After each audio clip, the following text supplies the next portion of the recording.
It doesn't matter how many Satyanarayan pujas that you do. For the untruth that you're generating with your day-to-day living, no Satyanarayan puja can save you. The greatest Satyanarayan puja that you can do is, you're truthful to yourself at least. You're unable to be truthful with others, I will leave you for that. But at least with yourself, you must be 100% truthful, isn't it? That will be a wonderful Satyanarayan puja which will produce immediate results. Anyway, your Satyanarayan puja you don't perform, somebody else performs for you. Maybe he will be benefited, but about you, who knows? You get smoked and you catch a bad cold, next day your sinus all burnt up and swollen. Generally your house is totally smoked with Satyanarayan puja? No smoke?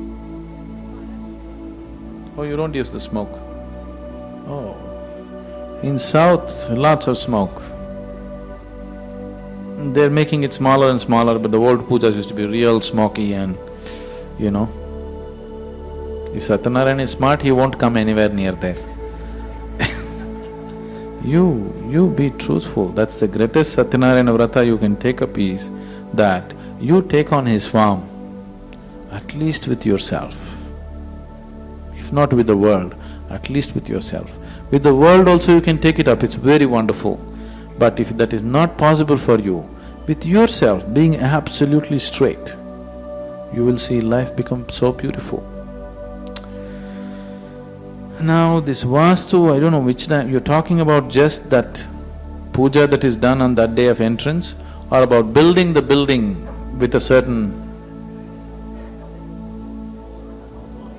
Housewarming is one thing. See, one thing is when new buildings are constructed, not always, sometimes when new structures are constructed, sometimes certain negative airs can be trapped because of certain reasons. So the idea was to create a new positive energy by chanting, and the homam also had some impact, the Agnihotris and other things that they did cleared up certain atmosphere, yes.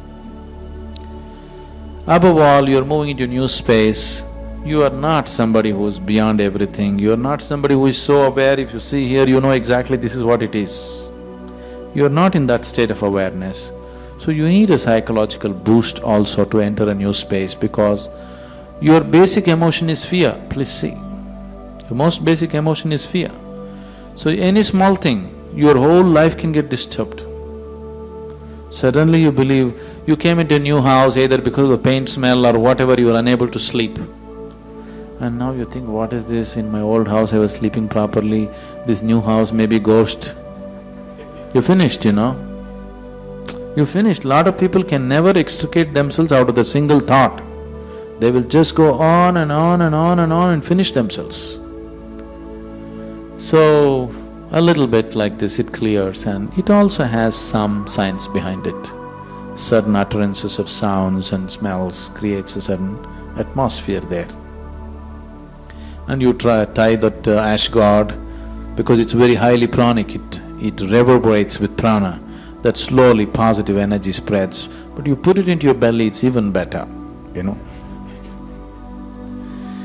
This whole science is taken to a very peak in the form of temple building.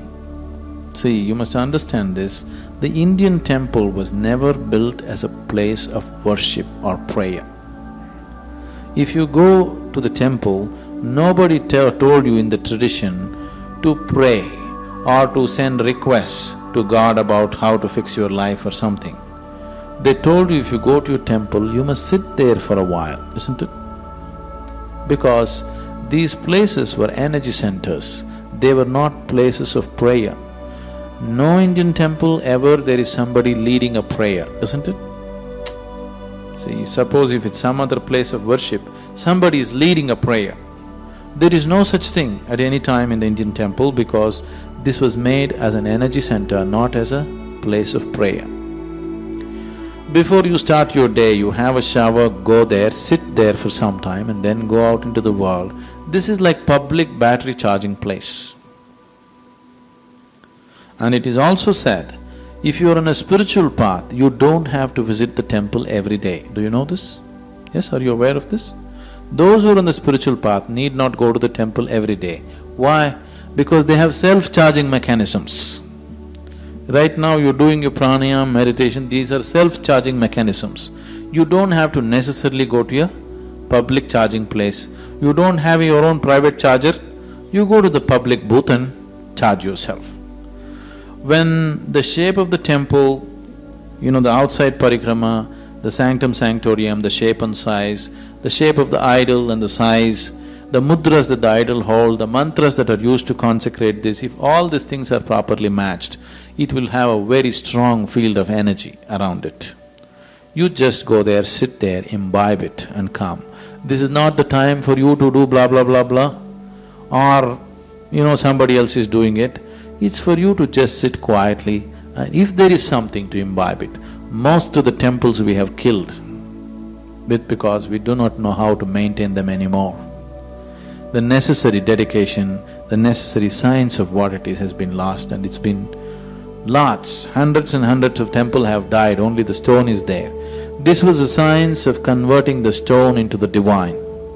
But if you're unaware, you'll again convert the divine into a stone, There is a whole science as to how to make the stone into divine, to energize it in such a way that it is a much higher possibility than yourself. But you can just decimate it. Maybe some of you got the Dhyana Lingam brochure? You must… maybe the pictures, if you want to see the book, is there outside. You must come and sit here. This has been energized not through mantras but through prana pratishtha. It has taken an enormous amount of work. In a way, what I'm doing now, this is not my work. Fundamentally I came just to consecrate the lingam. Just out of something else I got involved in this and I'm on doing something, fooling around for a while. Otherwise my fundamental work was just to consecrate that. I never intended to stay beyond consecration. It was always planned that I will leave as soon as the consecration is done. For some reasons I stayed on and things are going on. You just enter this temple, you don't have to believe in any Shiva, any nonsense. You simply come and sit there. It's a multi-religious temple, that's why people from all religions come there just to be there. Just sit there, it'll shake you from the root of your spine. The vibrations are so powerful because it's consecrated in such a way. It is prana pratishtha, you can't kill it. It is no more dependent upon the stone lingam. Stone lingam was used only as a scaffolding to form an energy lingam. Now once it is on, if you want we can remove the stone lingam, still it'll not change the quality. The seven chakras are established and locked properly. It is eternal. If you destroy the planet, still you cannot destroy this form, that's how it is. This is a whole science in the yogic lore. It's a very deep science as to how to make this happen. People who were there during the process of consecration, those who were witness to it, you won't believe the kind of things that happened there. Now, right now your energy is so identified with the body, there's very little you can do out of it. If your contact with the body becomes minimum, you can do much more. It's like, let's say you took some clay and made 10 pots. Now you didn't burn it yet, it is still fresh. Now you can again crumple it and put it back and make it into 12 pots if you want. Make it into 20 pots if you want, because still the clay is malleable and you can work. So samadhi state means it's going back to that stage where again the clay is loose, where you can take it out and do things out of it. Normally when people are in samadhi states, we protect them. We keep them in very protected atmospheres because smallest disturbance they may leave the body. Somebody is in a deep state of samadhi, you just do this, he may leave the body, because it is so subtle. Small little bit of something, it may happen.